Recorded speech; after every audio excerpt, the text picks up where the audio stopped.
The moment my daughter told me Lisa wasn't welcome at her wedding anymore, I knew our family was about to implode. But what I discovered about why she really made that choice would change everything I thought I knew about the people closest to me. My name is Patricia, and I've been married to my second husband Marcus for 8 years. My daughter Emma is 26, getting married to her boyfriend Jake next spring. When Emma first got engaged, she was so excited to have both her dad and Marcus walk her down the aisle. She called Lisa her bonus mom, and talked about how lucky she was to have so much family support. That was 6 months ago. 3 weeks ago everything changed. Emma called me on a Tuesday night, crying so hard I could barely understand her. But the words I did catch made my blood run cold. "Mom, I need to tell you something about the wedding. Lisa can't come." I thought maybe they'd had a fight. Emma and Lisa had always gotten along perfectly, but wedding planning makes everyone crazy, right? "What happened, honey?"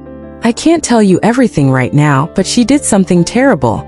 Something that changes everything." The way she said terrible made my stomach drop. I'd heard that tone once before, when Emma was 15 and told me about her friend's dad who'd been inappropriate with her. Cold, hollow, scared. "Emma, what did Lisa do?" "I can't talk about it yet. But she can't be at my wedding. I won't have her there." I felt like the ground was shifting under my feet. "But your dad will still be there? And Marcus?" "Of course Dad will be there. And Marcus?" "Yes, Marcus can still come." That's when I knew something was seriously wrong. If Lisa had done something truly awful, why would Marcus still be invited? They were a package deal. They'd been married for 12 years, longer than Marcus and I had been together. "Emma, this doesn't make sense. If Lisa did something so bad that you can't have her at your wedding, then maybe Marcus shouldn't." "No," she cut me off. "Marcus didn't do anything wrong. This is about Lisa. Only Lisa." The phone call ended with more tears and promises to talk later. But later never came. For 2 weeks Emma avoided my calls. When she did text back, it was always about wedding details that didn't involve Lisa. Flowers, catering, music. Never the real issue. Never the truth about what Lisa supposedly did. Marcus was going crazy. "She won't tell me anything either," he said. "Lisa's been crying for days. She has no idea what she did wrong." I watched my husband pace around our kitchen, and something clicked into place that I didn't want to acknowledge. If Emma wouldn't tell me what Lisa did, and she wouldn't tell Marcus either, maybe I needed to find out for myself. That's when I made a decision that would expose secrets I never wanted to know. I called Emma's best friend Sarah. We'd always been close, and I thought maybe Emma had confided in her. "Oh, Mrs. Patterson," Sarah said when I asked about the wedding situation. I was wondering when someone would figure this out. My heart started pounding. "Figure what out, Sarah?" "Emma didn't uninvite Lisa because of something Lisa did." The silence stretched between us as I processed what she just said. "Then why? You really don't know?" "Sarah, please. My family is falling apart and no one will tell me why." What she told me next made me question everything I thought I knew about my own daughter. Emma uninvited Lisa because of what Marcus did. But she's too scared to uninvite him because she needs his money for the wedding. The phone slipped in my hand. "What did Marcus do?" "I probably shouldn't be the one telling you this. Sarah, please." She took a deep breath, and I could hear her struggling with whether to continue. "Last Christmas at your family party, Emma told me Marcus made some comments about her body, about how good she looked in her dress, how lucky Jake was. Really inappropriate stuff, but not quite bad enough to cause a scene about." My mouth went dry. That's not assault, Sarah. That's inappropriate, but that's not all, Mrs. Patterson." The way she said my name made me sit down hard in my kitchen chair. "Emma said it's been getting worse. Comments about her appearance, standing too close, finding reasons to hug her when you're not around. She said last month when she came over to pick up her tax documents, Marcus answered the door in just a towel and didn't seem embarrassed about it. I felt sick. Why didn't she tell me? Because she loves you. And because Marcus promised to pay for half the wedding if she kept quiet." The room started spinning. My husband had been making my daughter uncomfortable for months, maybe longer, and then used money to buy her silence about it. "Sarah, are you sure about this?" She showed me the text messages, Mrs. Patterson. The ones where he offered to pay for the wedding, and the ones where he said it would be easier for everyone if she didn't make things complicated by talking about their misunderstandings. I hung up and immediately called Emma. "Mom, I can't talk right now." "Emma, I know about Marcus." The silence that followed was the loudest thing I'd ever heard. "Who told you? Does it matter? Why didn't you tell me?" "Because I knew you'd choose him over me, just like you always do." The accusation hit me like a punch to the chest. "Emma, that's not true." "Isn't it? When he complained about me visiting too much, you asked me to call first. When he said my music was too loud, you made me use headphones in my own childhood home. When he said I was old enough to pay for my own car insurance, you agreed." Each example felt like a knife twisting in my stomach because they were all true. I was trying to keep peace in the family by sacrificing me every time. I realized she was right. For 8 years, every time there was conflict between Emma and Marcus, I'd chosen the path of least resistance, which meant I'd chosen Marcus. "Emma, I'm so sorry, but if he's been inappropriate with you, why is he still invited to your wedding?" The pause that followed told me everything I needed to know before she even spoke. "Because he's paying for the venue, the catering, and the photographer. $37,000, Mom. I can't afford to uninvite him." My daughter was allowing her predatory stepfather to attend her wedding because she couldn't afford to lose his money, and I had enabled every bit of it. What about Lisa? What does she have to do with any of this? She knows. She's always known. She makes excuses for him, changes the subject when I try to talk about it, acts like I'm overreacting. She's just as bad as he is. The betrayal I felt was overwhelming, but not for the reasons I expected. I was furious at Marcus, obviously, but I was more furious at myself. How had I missed this? How had I failed my daughter so completely that she felt she had to choose between her safety and her wedding? That night, I confronted Marcus. "Emma told me about your behavior toward her." His face went white, then red. "She's exaggerating. You know how dramatic she can be. So you admit something happened?" "I admit that sometimes she takes innocent comments the wrong way." The fact that he didn't deny it told me everything I needed to know. "Show me your phone." "Excuse me. Your text messages with Emma. Show me your phone right now." "Patricia, you're being ridiculous." "Show me the phone, Marcus, or I'm calling Emma and telling her to uninvite you too." His face went through about 6 different expressions before he handed over his phone. The messages were worse than I'd imagined. Not just the financial manipulation, but months of gaslighting. "You know I didn't mean anything by that comment. You're being too sensitive. Your mom doesn't need to know about our little disagreements." There were photos too. Pictures he'd taken of Emma at family gatherings that focused on her body, not her face. Pictures I'd never seen him take.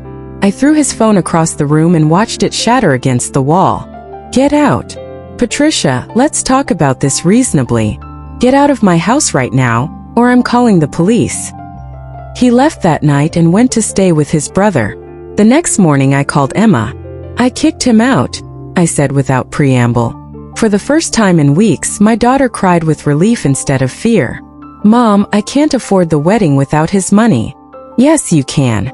Because I'm paying for it. All of it." "You don't have that kind of money." "I'll figure it out.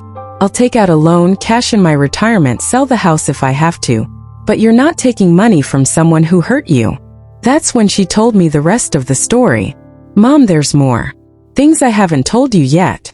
My stomach clenched. "What things?" "He's been doing this for years. Since I was 18. Maybe longer, but I was too young to understand it then." The room spun again. "Emma." I thought it was normal at first. I thought stepdads were just different from real dads. But when I started dating Jake said it wasn't normal for Marcus to comment on my appearance the way he did. I had failed my daughter for 8 years. 8 years of choosing the wrong person, of prioritizing the wrong relationships, of missing signs that should have been obvious. "Why didn't you tell me sooner?" "Because every time I tried to bring up anything Marcus did that made me uncomfortable, you defended him. You said I was being unfair, or that I was misunderstanding, or that marriage required compromise." She was right. Every accusation was true. But the story gets worse. "Mom, I need to tell you something else about Lisa." "What about Lisa?" "She didn't just know about Marcus's behavior. She encouraged it. The blood in my veins turned to ice. What do you mean? She would set up situations where Marcus and I would be alone together. She'd suddenly remember errands she needed to run when I came over. She'd suggest I help Marcus with projects in the basement or the garage. She'd make comments about how I was growing up to be so beautiful, and how proud Marcus must be to have such a lovely stepdaughter. I felt like I was going to vomit. Emma, are you saying Lisa was facilitating her husband's inappropriate behavior toward you? I'm saying Lisa was grooming me just as much as Marcus was. She made me feel like his attention was normal, even flattering. She normalized every boundary he crossed. The betrayal was complete. The woman I'd trusted as my co-parent, who I'd believed genuinely cared about Emma, had been systematically enabling her husband's predatory behavior toward my child. That afternoon, I drove to Lisa and Marcus's house. Lisa answered the door with red, swollen eyes. Patricia, thank God you're here. Marcus told me what happened, but I know there's been some misunderstanding. There's no misunderstanding, Lisa. I saw the text messages. Her face changed instantly. The fake concern disappeared. You don't know what it's like being married to him, she said quietly. Excuse me. You think I don't know what he's like? You think I don't see the way he looks at young women? At your daughter? Then why didn't you stop it? Because if I made a fuss about Emma, he'd find someone else to focus on. Someone who might not be smart enough to keep him from going too far. The twisted logic made me dizzy. You let him harass my daughter to protect other hypothetical victims? I kept him from doing anything worse. Lisa, you facilitated it. You created opportunities for him to be inappropriate with her. Her mask slipped completely then. Your precious Emma isn't as innocent as you think. She liked the attention. She wore short skirts when she came over, bent over in front of him, flirted back. I slapped her. I'm not proud of it, but I slapped her so hard my hand stung. Emma was 18 when this started. She was a teenager, and you were the adult who should have protected her. She knew what she was doing. She was a kid who trusted you. I left before I did something worse than slapping her. The next few weeks were a blur of lawyers, police reports, and difficult conversations. Marcus and Lisa both denied any wrongdoing, but Emma's text messages and photos on Marcus's phone were enough for the police to open an investigation. Emma's wedding was last Saturday. It was beautiful, smaller than originally planned, but filled with people who actually loved her. Her father walked her down the aisle alone, and she looked radiant. During her speech at the reception, Emma thanked me for choosing her over keeping the peace. She said it was the first time in 8 years that she felt truly protected by her mother. I cried through the entire speech. But here's the thing that's been eating at me. Several family members have told me I'm being too harsh. They say Marcus's behavior was inappropriate but not criminal. They say I destroyed my marriage over misunderstandings and poor communication. They say I should have made Emma pay for her own wedding if she wanted to dictate the guest list. Even my own mother said I was overreacting, and that men from Marcus's generation don't always know how to act around young women. The doubt creeps in sometimes. Emma is safe now, and married to someone who truly loves her. But I'm alone, financially struggling after paying for the wedding, and facing criticism from people I thought would support me. Maybe I could have handled it differently. Maybe I could have demanded family therapy instead of kicking Marcus out immediately. Maybe I could have found a way to keep the peace while still protecting Emma. But then I remember the relief in my daughter's voice when I told her I chose her. I remember the photos on Marcus's phone. I remember Lisa's twisted justifications. And I know that for the first time in 8 years I made the right choice. So AITA for refusing to pay for my daughter's wedding after she uninvited her stepmother but kept her stepfather? No, because it was never about the guest list. It was about choosing my daughter's safety over my own comfort. It was about admitting I'd failed her for years and doing everything in my power to make it right. And sometimes being a good mother means destroying everything else to rebuild it correctly. The investigation is ongoing. Emma is in therapy and doing well. I've started therapy too, trying to understand how I missed so many red signs. Several other young women have come forward with similar stories about Marcus. I have no regrets about my choices.